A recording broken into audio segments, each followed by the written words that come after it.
আমরা দাবি নিয়ে যাচ্ছি এটাই যে আল্লাহর পক্ষ থেকে আল্লাহ তাআলা ফিলিস্তিনকে মুক্ত করুক। মার্চ ফর গাজা কর্মসূচি সোহরাওয়ার্দী উদ্যান অভিমুখে জনতার ঢল।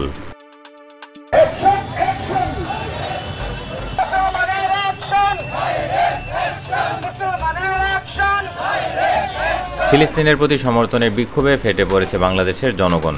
এবার গণহত্যা বন্ধে মার্চ ফর গাজা কর্মসূচি পালন করছেন বিক্ষুব্ধ জনতা।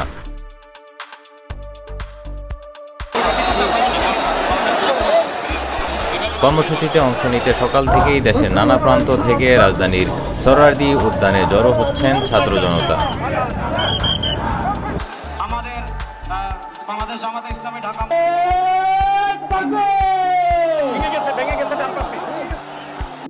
আজ শনিবার 12 এপ্রিল বেলা 3টা থেকে মার্চ ফর গাজা কর্মসূচি শুরু হওয়ার কথা থাকলেও সকাল থেকেই রাজধানী ও এর সংলগ্ন বিভিন্ন জেলাসহ দেশের বিভিন্ন জায়গা থেকে আসতে শুরু করেছে লোকজন।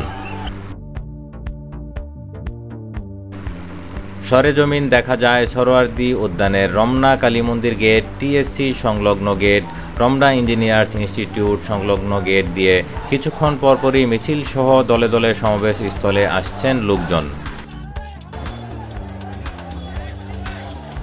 এ সময় আগত ব্যক্তিদের হাতে ফিলিস্তিনের উপর ইসরায়েলি আগ্রাসন বন্ধ ও স্বাধীন ফিলিস্তিনের দাবিতে নানা স্লোগান সংবলিত প্ল্যাকার্ড দেখা যায়। এদিকে সকাল থেকে টিএসসি ও সোহরাওয়ার্দী এলাকায় ছাত্র জনতার ঢলে যানজট সৃষ্টি হতে পারে এ সংখ্যায় ট্রাফিক কন্ট্রোলও করতে দেখা গেছে।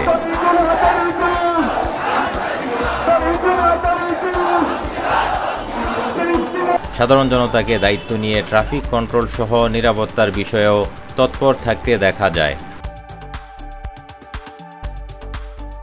প্রসঙ্গত আজ বেলা 3টা থেকে মাগরিবের আগ পর্যন্ত ঐতিহাসিক সোহরাওয়ার্দী উদ্যানে অনুষ্ঠিত হবে মার্চ ফর গাজা কর্মসূচি।